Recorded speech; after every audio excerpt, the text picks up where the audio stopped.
If you ask the average American to name a precious metal, they will almost always say gold. Gold is the standard. It's the metal of kings, of central banks, and of Fort Knox. It sits in a dark vault, it gathers dust, and it does exactly what it is supposed to do. It preserves wealth. But there is another metal, a metal that is schizophrenic by nature. It is a monetary asset, mentioned in the US Constitution alongside gold, yet it is also an industrial workhorse without which your iPhone, your Tesla, and your solar panels would cease to function. I'm talking, of course, about silver. For the last 50 years, silver has been the most volatile, frustrating, and explosive asset on the commodities market. It sleeps for decades, trading sideways, boring investors to tears, and then, historically, it wakes up. And when it wakes up, it doesn't just rise, it explodes. We saw it in 1980, we saw it in 2011. And now, as we look toward the horizon of 2025 and 2026, the financial data suggests we are staring at a perfect storm of geological scarcity and insatiable industrial demand. Welcome to this special report. Today, we are not looking at charts and guessing. We are looking at the hard math. We are going to break down the supply cliff, the green energy paradox, the verified manipulation of the paper markets, and the outlook for silver in the next 2 years. Is silver the poor man's gold, or is it the most undervalued asset in the world? Let's find out. To understand where the price is going in 2026, you first have to understand what silver actually is. This is where most casual investors get it wrong. They trade silver like it's gold's little brother. They assume that if gold goes up 10%, silver should go up 10%. But silver has a split personality. Here's the breakdown. Roughly 50% of all gold demand is for investment, bars and coins, and central banks. Gold is money, silver is different. According to the Silver Institute and data from the US Geological Survey, more than 50% of annual silver demand is industrial. Why physics? Silver is the single most conductive metal known to man. It conducts electricity better than copper.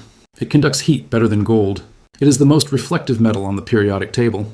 In the 20th century, the biggest industrial use for silver was photography. We all remember Kodak film. That was silver-based. When digital cameras came out, analysts said silver was dead. They said demand would collapse. They were wrong.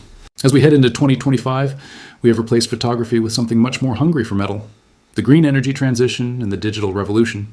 Let's look at the green thesis. This is the primary driver for the 2025-2026 bullish outlook. Solar panels, photovoltaic cells. You cannot build a high-efficiency solar panel without silver paste. It is used to conduct the electricity generated by the sun out of the cell and into the grid. In 2023, the solar industry consumed approximately 193 million ounces of silver. To put that in perspective, that is roughly 15% to 20% of the entire annual global supply of silver, swallowed by just $1 industry. And the technology is changing. We are moving toward a new type of solar cell called TOPCon and HJT cells. I won't bore you with the engineering, but here's what matters to your wallet. These new, more efficient cells require anywhere from 20% to 50% more silver per panel than the old ones. Then you have the automotive sector. An internal combustion engine, your standard Ford F-150 gas truck, uses a small amount of silver in the electronics. But an electric vehicle, an EV, uses heavily silver-coated contacts for battery management systems, navigation, and power steering. As the US and global mandates for EV production ramp up through 2026, the auto industry is becoming a massive vacuum for silver bullion. So, unlike gold, which is dug up and put in a safe, silver is dug up and put into a product. And here's the kicker. A lot of that silver is never seen again. This brings us to a concept that is critical for the 2025 outlook: the recycling cliff. When you buy a gold wedding ring, that gold stays in the world. If you get tired of it, you melt it down. Almost all the gold ever mined in human history still exists today in one form or another. Silver is the opposite. It is the only precious metal that is treated like a consumable. Think about your smartphone. There's a tiny fraction of a gram of silver in there. When that phone dies, what do? You throw it in a drawer, or it ends up in a landfill. Is it economically viable to recycle that phone just for 3 cents worth of silver? Often the answer is no. As a result, millions of ounces of silver have been lost to landfills over the last few decades. We are taking a finite geological resource, turning it into electronics, and burying it. This brings us to the supply side of the equation. If demand is rising rapidly because of solar energy and electric vehicles, it would seem logical that mining companies could simply increase production. In reality, it does not work that way. Silver faces what economists call an inelastic supply problem. A lesser-known fact is that only about 28% of global silver production comes from mines that primarily target silver. In other words, less than 1/3 of the world's silver supply comes from operations designed specifically to produce silver. The remaining majority is produced as a byproduct of mining other metals such as copper, lead, zinc, and gold. For example, a large copper mine in Chile may extract small amounts of silver from the same ore. That silver is refined and sold as a secondary product. helping reduce overall operating costs. This distinction is critical when considering future prices. Even if silver were to rise sharply in price, the primary driver for most of these mines would remain the price of their main metal. A copper producer responds to copper prices, not silver prices. If copper prices fall far enough, production may slow or stop entirely.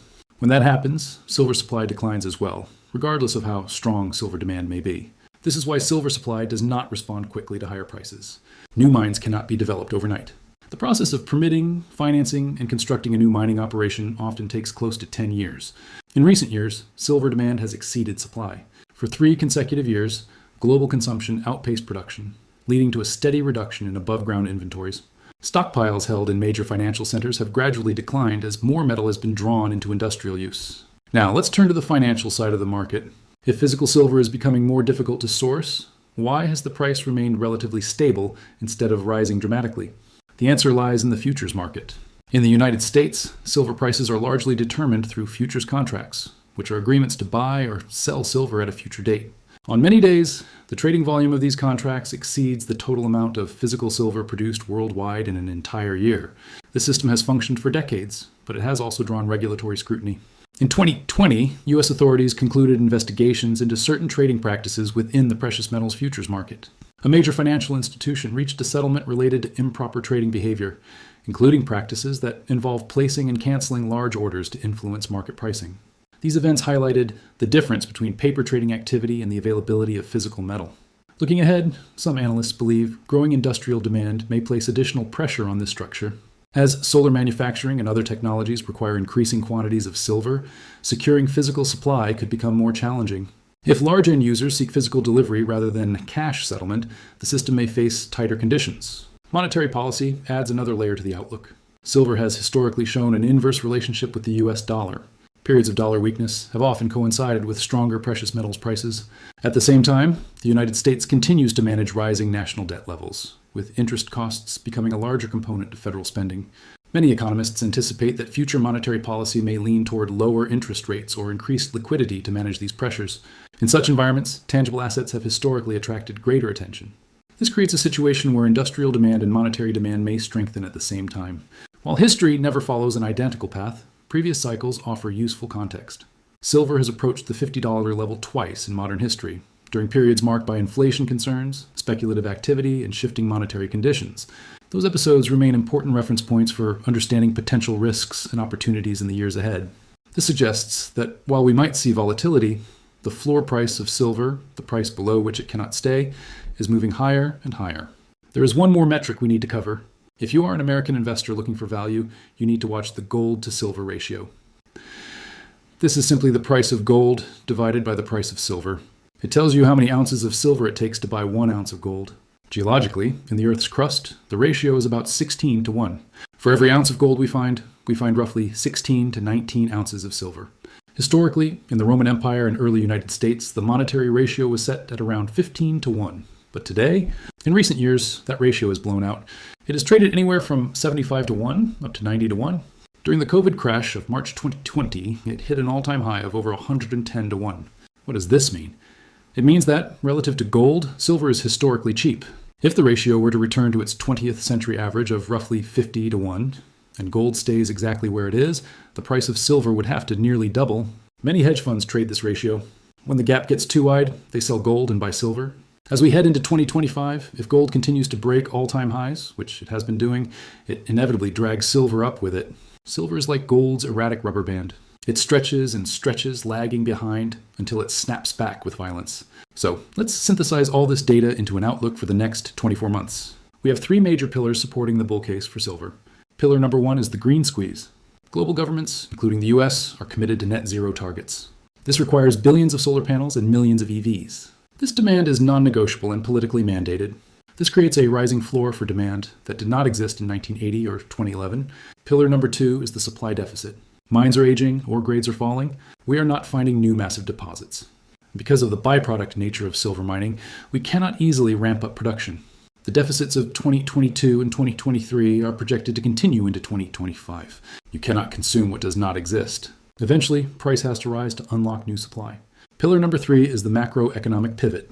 The Federal Reserve cannot keep interest rates high forever without breaking the commercial real estate market or the U.S. government's ability to pay its debts. A pivot to lower rates and a weaker dollar is the historical rocket fuel for precious metals.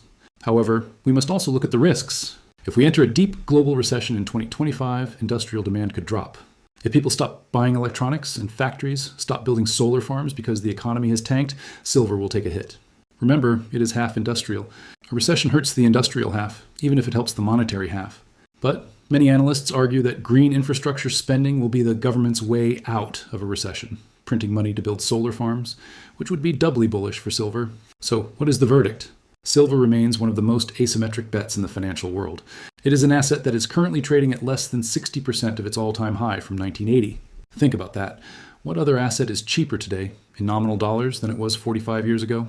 Stocks? No. Real estate? Definitely not. Red milk? No. Silver is an anomaly. It is a critical strategic metal that is priced like a forgotten relic.